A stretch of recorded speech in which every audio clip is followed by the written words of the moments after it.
Leo nina taarifa tatu kwa ndugu zangu Waislamu mnaoangalia video hii. Taarifa ya kwanza ni taarifa nzuri, taarifa ya pili ni taarifa nzuri sana, na taarifa ya tatu ni taarifa mbaya. Na taarifa zote hizi tatu zinahusiana na aya ya 157 ya sura ya 7 kwenye Qur'an, ambayo inatuambia kwamba tunapofungua kwenye Zaburi, Torati na Injili, basi tutamkuta huyu Muhammad akiwa ameandikwa humo, kwamba amebashiriwa kwamba ujio wake umeandikwa humo. Sasa habari hizi tatu zote ziko katika mrengo huo kama nilivyosema. Lakini jambo moja la msingi sana. Kabla ya video hii nimetengeneza video nyingi kadhaa ambazo ilikuwa kuwaonyesha Waislamu katika zile aya mlizozitoa katika vitabu vyote hivi vitatu ambazo mlikuwa mkidai zinaonyesha ujio wa Muhammad au zinatabiri ujio wa Muhammad, ambavyo nilikuwa nikipinga hizo hoja kwa maandiko. Lakini habari yao ni kwamba kuna andiko ambalo Muhammad ametabiriwa humo, ambalo hakuna Muislamu yote ambaye amewahi kulizungumza hilo. Sasa hii ni habari nzuri kwamba liko andiko katika Biblia na hususan katika Injili, mojawapo ya Injili hizi, ambalo huyu Muhammad ametabiriwa humo. Hii ni habari nzuri, nataka kuifichua kwenu leo. Lakini habari nzuri zaidi katika hii ni kwamba anayefichua au anayemtabiri huyu Muhammad ni Bwana wetu Yesu Kristo. Hii habari nzuri sana. Lakini habari mbaya ni kwamba utabiri huu na ufichuo huu wa Bwana wetu Yesu Kristo anamzungumzia Muhammad na akimtabiri kwamba ni nabii wa uongo. Habari hii inapatikana katika Injili ya Mathayo sura ya 7 mstari wa 15 mpaka wa 20. Na kwenda kuisoma. Tunasoma Injili ya Mathayo sura ya 7 mstari wa 15 mpaka wa 20. Nasema hivi: jihadharini na manabii wa uongo, watu wanaowajia wamevaa mavazi ya kondoo, walakini kwa ndani ni mbwa mwitu wakali. Mtawatambua kwa matunda yao. Je, watu huchuma zabibu katika miiba au tini katika mibaruti? Vivyo hivyo kila mti mwema huzaa matunda mazuri, mti mwovu huzaa matunda mabaya. Mti mwema hauwezi kuzaa matunda mabaya, wala mti mwovu kuzaa matunda mazuri. Kila mti usiozaa tunda zuri hukatwa ukatupwa motoni. Ndipo saa kwa matunda yao mtawatambua. Injili hii, namna hii anavyotuambia Bwana wetu Yesu Kristo ni kwamba hawa manabii wa uongo tutawajua kwa matunda yao. Na anatoa mfano kwamba mti mzuri hauwezi kuzaa tunda baya, hali kadhalika mti mbaya haiwezekani kuzaa tunda zuri. Na anatoa mfano huu akisema kwamba hawa manabii wa uongo mtawajua kwa matunda yao. Sasa kabla ya kuenda mbali, niufafanue kwa kweli ndugu yangu Muislamu. Bwana Yesu anapozungumzia matunda anamaanisha nini? Kwa sababu yawezekana ukadhani ni matunda haya ya kwenye miti kama tunavyofahamu kama embe, chungwa au matunda mengine namna hiyo. Anapozungumzia matunda katika lugha ya kibiblia, matunda ni tabia za mtu na matendo ya mtu. Haya yote yanahesabika matunda. Lakini pia matunda ni ushawishi wa mtu. Huyu mtu anakuja na ushawishi gani, ambako pengine hawa wafuasi wa huyu nabii wa uongo wanageuka kuwa watu wa namna gani? Tunasema kwamba tabia, matendo au ushawishi, yani character, actions na influence. Na tunapozungumzia tabia, hatuzungumzii labda kosa la mara moja ambayo mwanadamu anafanya, kwa sababu kila mtu kama tunavyoandika katika matukio, sote sisi ni wadhambi. Mara kwa mara tunaanguka dhambini, tunafanya makosa. Hatuzungumzii tunda la kitendo cha wakati mmoja au kosa la wakati mmoja kwamba ni tunda. Tunda ni mwenendo maisha ya tabia ya mtu ambao umezoeleka. Hili ndio linahesabika kama tunda. Lakini pia tabia ya nje ambayo ndio tunda inadhihirisha hali ya ndani ya roho ya mtu, yani ule utu wa ndani. Kwa mfano, mtu ambaye ana tabia kuzungumza lugha chafu mara kwa mara, inaashiria moyoni mwake ana mawazo gani na mambo kama hayo. Sasa kwetu sisi katika Wakristo mambo kadhaa yapo. Kwa mfano, Bwana wetu Yesu Kristo kabla ya kufa msalabani na kufufuka, aliwaahidi wanafunzi wake kwamba atawatumia msaidizi, Roho Mtakatifu. Tunaenda kuisoma hiyo katika Injili ya Yohana sura 14 mstari wa 15 mpaka wa 17. Yohana sura 14 mstari wa 15 hadi wa 17. Nasema hivi: mkinipenda mtazishika amri zangu, nami nitamwomba Baba, naye atawapa msaidizi mwingine ili akae nanyi hata milele. Ndiye Roho wa kweli ambaye ulimwengu hauwezi kumpokea kwa kuwa haumuoni wala haumtambui, bali ninyi mnamtambua, maana anakaa kwenu naye atakuwa ndani yenu. Tukienda katika sura ya 16 katika hiyo Injili ya Yohana, tunaenda kusoma katika sura ya 16 mstari wa 13, unasema, lakini yeye atapokuja huyo Roho wa kweli atawaongoza awatie kwenye kweli yote, kwa maana hata nena kwa shauri lake mwenyewe, lakini yote atakayoyasikia atayanena, na mambo yajayo atawapasha habari yake. Yeye atanitukuza mimi, kwa kuwa atatoa katika yaliyo yangu na kuwapasha habari. Na yote alionayo Baba ni yangu, kwa hiyo nalisema ya kwamba atatoa katika yaliyo yangu na kuwapasheni habari. Kifupi, Bwana Yesu anazungumzia habari ya huyu Roho Mtakatifu ambaye atawatumia wale wafuasi wake na hata Wakristo sasa, kwamba watapokea Roho Mtakatifu. Na huyu Roho Mtakatifu kazi mojawapo ni kukumbusha kazi na mafundisho ya Bwana wetu Yesu Kristo.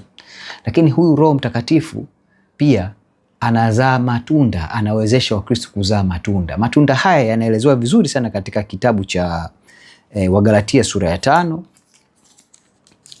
Wagalatia sura ya 5 mstari wa 22 mpaka 24. Tutasoma.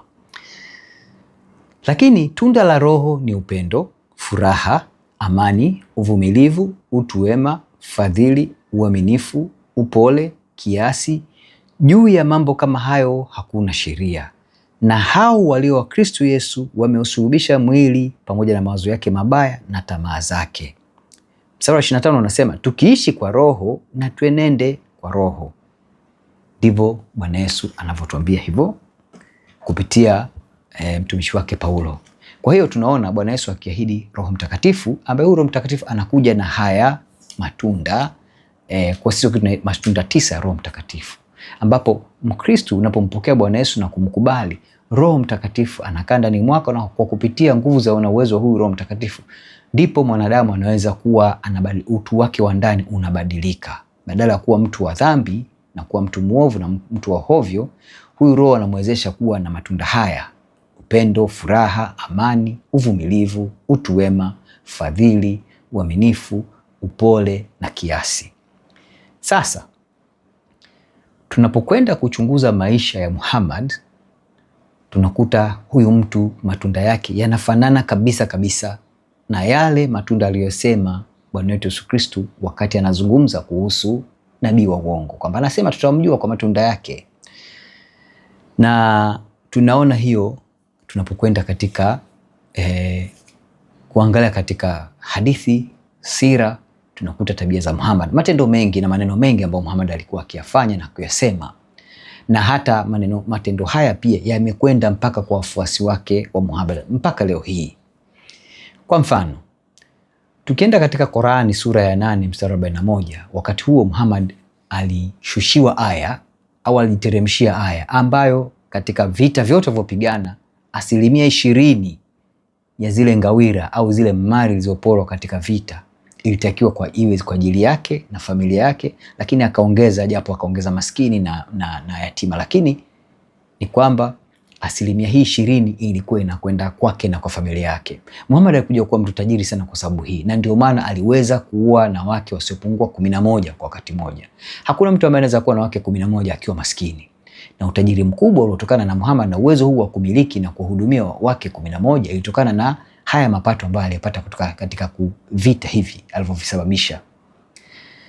Tunaiona hiyo pia unapoenda kusoma katika hadithi ya Sunan Abi Daud, hadithi namba 2694, inaeleza wazi pia. Tumeenda kuangalia maisha yake ya Muhammad pia katika maisha yake ya ndoa, tunaona mambo kadhaa. Unapoenda kuisoma Qur'ani sura ya 33 aya 50 mpaka 51, unaona Muhammad huyu kupitia Qur'ani anajihalalishia kila aina wanawake, kwamba yeye peke yake anaweza kuwaoa. Kwa mfano, tunaenda kuisoma hii Qur'ani sura ya 33 aya yake 50 mpaka 51, tunakuta hivi inasema: ewe nabii, tumekuhalalishia wake zako uliowapa mahari yako na uliowatamalaki kwa mkono wako wa kulia katika wale aliokupa Mwenyezi Mungu. Anapozungumzia mkono wako wa kulia, hawa wanawake waliowapa kwa mkono wa kulia, hawa ni wanawake ambao baada ya vita wale mateka au watumwa aliwanunua kwa pesa zake, au wajakazi wako ndani ya nyumba, kwamba Muhammad hawa wote ilikuwa ni halali yake kufanya nao mapenzi. Anaendelea katika hiyo sura ya aya ya 50, na mabinti wa ami zako. Kwa msiofahamu Kiswahili hichi cha pwani au Kizanzibari, ami ni wale wajomba na wababa wadogo na baba wakubwa.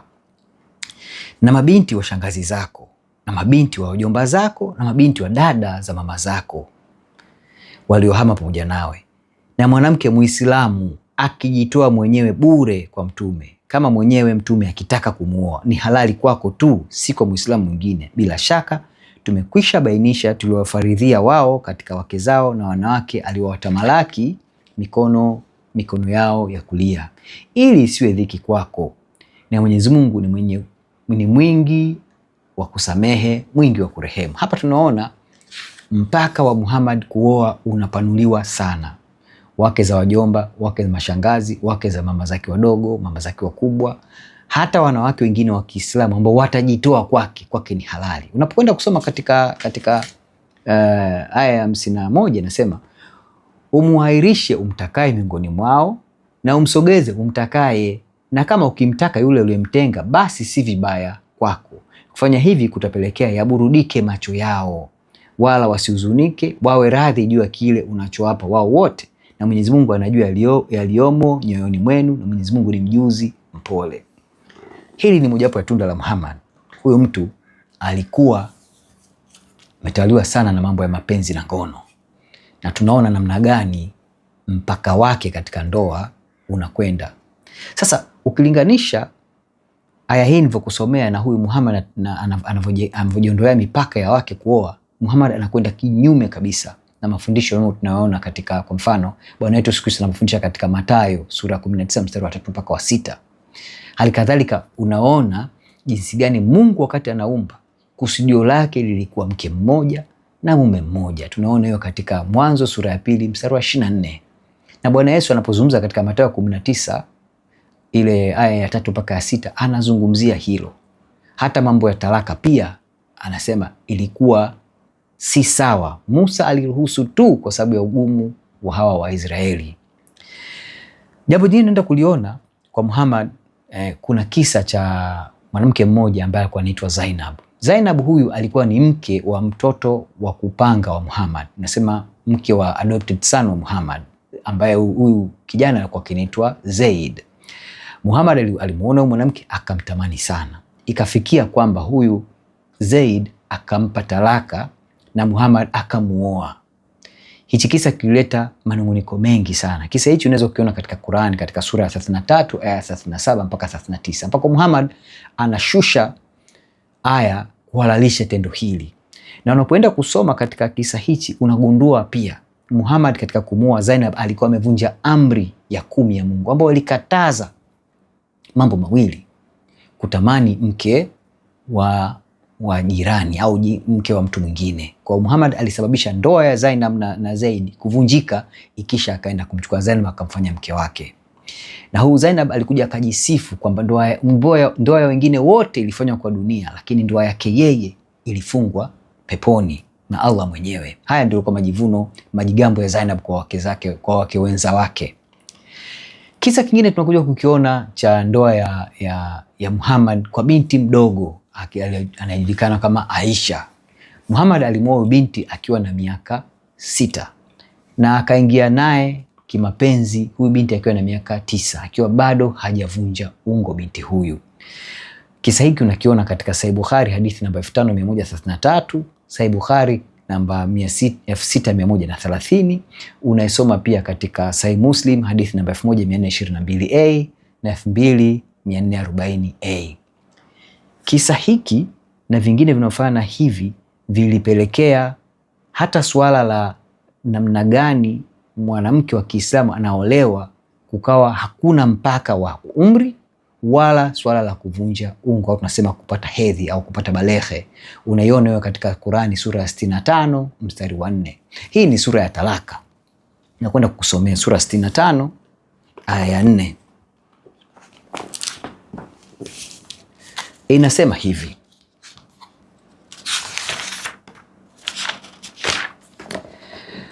Na wale waliokoma kutoka hedhi miongoni mwa wanawake wenu, ikiwa mnayo shaka, basi muda wa eda yao ni miezi 3, ambao hawajapata hedhi bado.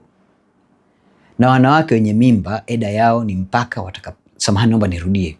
Aya hii sura 65 aya 4 inasema hivi: na wale waliokoma kutoka hedhi miongoni mwa wanawake wenu, ikiwa mnayo shaka, basi muda wa eda yao ni miezi 3, na ambao hawajapata hedhi bado. Na wanawake wenye mimba eda yao ni mpaka watakapozaa, na anayemwogopa Mwenyezi Mungu humfanyia mambo yake kuwa mepesi. Aya hii inazungumzia eda. Kipindi cha eda ni ambacho kipindi kimewekwa kwamba iwapo mwanamume wa Kiislamu anampa talaka mke wake, anatakiwa ampe miezi 3 kabla hajaolewa na mwanamume mwingine. Yaani kwamba huyu mwanamke hataki kuolewa na mtu mwingine yoyote mpaka hichi kipindi cha eda kipite. Na hiki kipindi cha eda kinachozungumziwa katika hii aya ya 4 ya sura 65 inazungumzia wanawake wa namna 3. Wa kwanza ni wale ambao hedhi zao zimekoma, yani hawa mama watu wazima ambao sasa hawapati tena hedhi. Lakini pia inazungumza wanawake wa namna ya pili ni ambao hawajapata bado hedhi. Na unapoenda katika tafsiri Ibn Kathir anaelezea wazi kabisa kwamba mojawapo wanaotajwa hapa ambao hawajapata hedhi ni watoto wa kike ambao bado hawajaingia baleghe, lakini pia wanawake ambao wengine ni watu wazima lakini kwa matatizo fulani fulani ya kibiolojia nao pia hawapati hedhi. Kundi la 3 linazungumzia wanawake ambao ni wajawazito, kwamba wao eda yao ni pale mpaka watakapokusha kuzaa.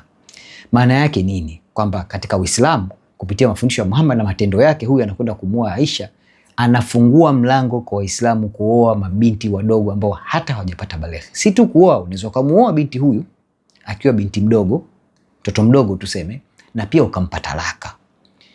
Kwa hiyo katika Uislamu, ndugu yangu, hili ni tunda mojawapo ambalo lilitokana na Muhammad mwenyewe. Kisa kingine tunakuta ambacho kisa kinamhusu mwanamke mmoja ambaye anajulikana kama Safia bin Huyai. Huyu Safia alikuwa ni mwanamke wa Kiyahudi na mumewe alikuwa anaitwa Kinana. Wakati fulani Muhammad na wafuasi wake walikwenda kuvamia huu mji unaitwa Khaibar. Kukawa na mapigano. Muhammad katika mapigano yale na wafuasi wake wakawaua baba yake huyu Safia, akamuua huyu Kinana. Na Kinana aliuawa kwa mateso makali sana, alitiwa mikao kifuani mwake kwa sababu Kinana alikuwa ni mtunza hazina wa mji wa Khaibar. Wakitaka huyu Kinana aseme wapi zilipofichwa hazina za ule mji, mpaka Kinana akafa hakusema. Baada ya kumuua mume wa Safia ambaye anajulikana kama Kinana na kumuua baba yake, Muhammad akamchukua huyu mwanamke akamfanya mkewe.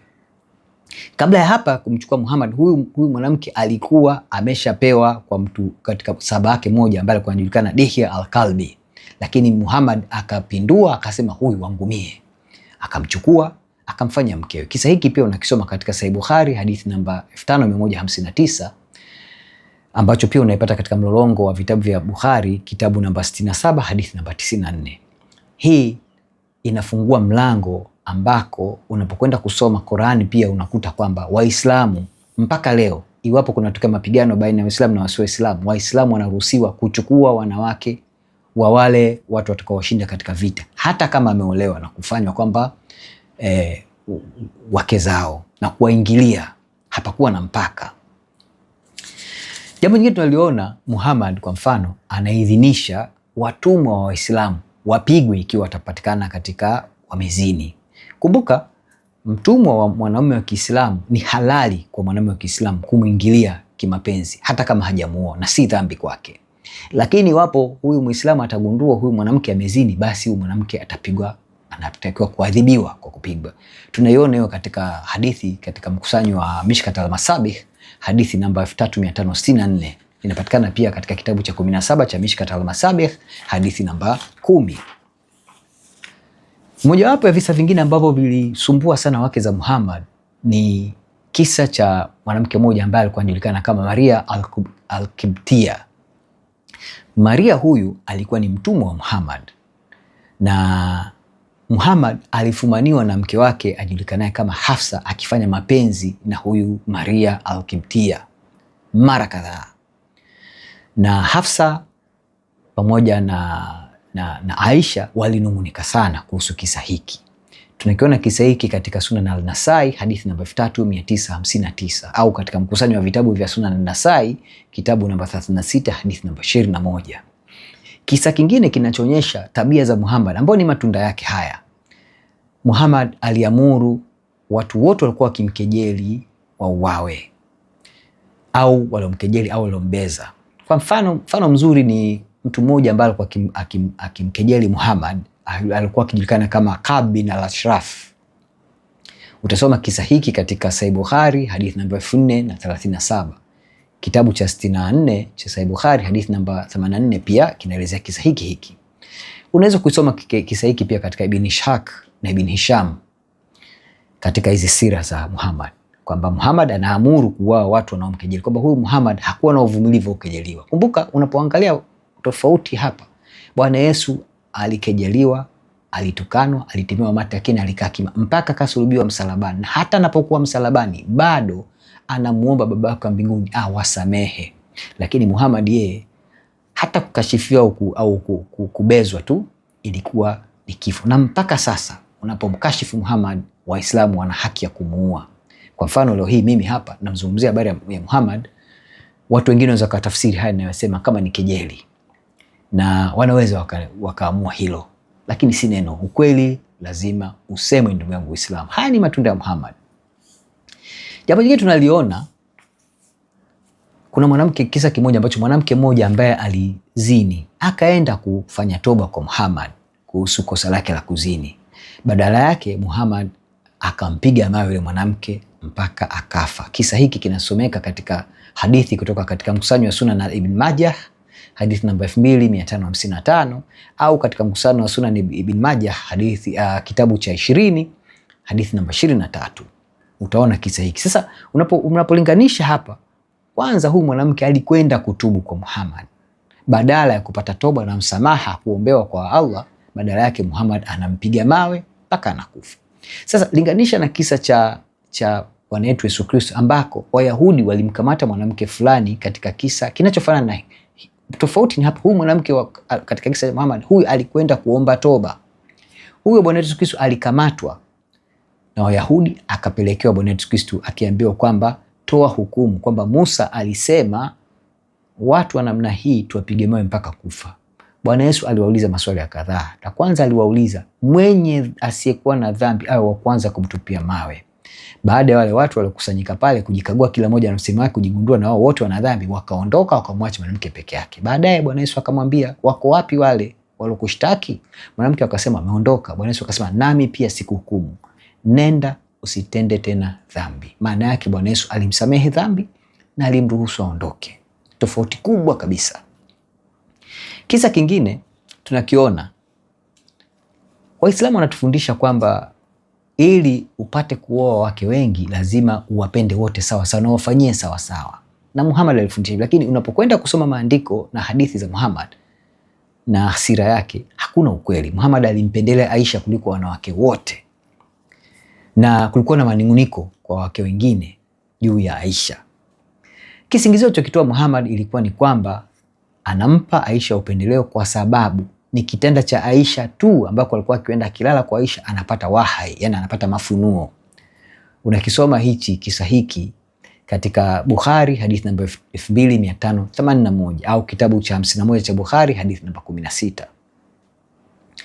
Mambo mengine ya kushangaza unayoona katika Muhammad ni kwamba wakwe za Muhammad waliriki kuwapiga wake zao mbele yake, naye hakuthubutu kusema chochote. Kwa mfano tunaona katika kisa cha Sahih Muslim hadithi namba 1478, kitabu namba 18 cha Sahih Muslim hadithi namba 39, tunawaona Abu Bakar akimpiga binti yake Aisha kibao mbele ya Muhammad. Wakati huu Aisha tayari amekushaolewa na Muhammad, na Muhammad akiwepo. Hali kadhalika Umar naye anampiga binti yake Hafsa ambaye alikuwa mke wa Muhammad wakati. Kwa hawa wako wawili wanawapiga mabinti zao wakati tayari ni wake za Muhammad mbele yake Muhammad, na Muhammad hakusema chochote wala hakuzuia wala hakuleta lolote. Kumbuka katika Ukristo tunafundishwa kwamba mume ataambatana na mke wake nao watakuwa mwili mmoja. Maana yake mwanamke akisha kuwa mke wako katika Ukristo mwenye mamlaka pale ni mume. Baba hana tena mamlaka pale, lakini tunaona tofauti hapa. Kisa kingine tunaona katika Sahih Bukhari namba 3672, hichi kitabu cha 62 hadithi namba 22, Abu Bakar anamfinya binti yake huyu Aisha wakati Muhammad amelala kwenye mapaja ya huyu Aisha kwa mtafaruku fulani, alimfinya kwenye mapaja. Naam, jambo jingine kubwa tunaliona pia kwamba Muhammad anaamuru kwamba Waislamu na waacha Waislamu kuuawa. Hii tunasoma Sunan Abi Daud hadithi namba 4352 au kitabu cha 40 Sunan Abi Daud hadithi namba 2.